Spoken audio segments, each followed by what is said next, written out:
Welcome to Kenton Teaches. Enjoy the video. You begin by checking your edition. Open Settings and verify Enterprise LTSC. This matters because LTSC lacks store and feature parity. Next, create a full backup or system restore point so you can revert if needed. Make sure you have local admin rights, network access, and a valid Windows 10 Pro product key or digital license. Once those are ready, open an elevated command prompt. We will use DISM and product key methods to change the SKU. Start that now. With admin shell open, first query available target editions using dism/online/get target editions so you confirm professional is supported.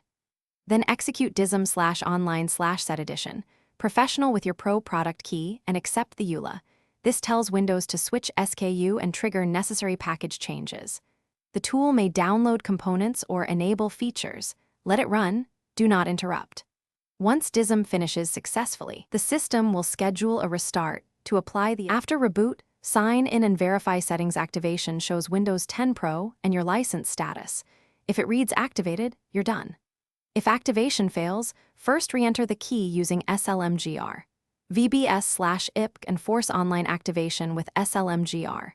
VBS/auto, then run the activation troubleshooter.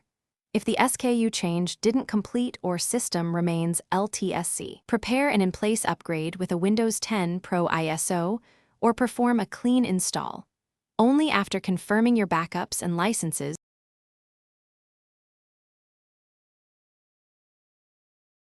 Thanks for watching. Please subscribe if this video was helpful.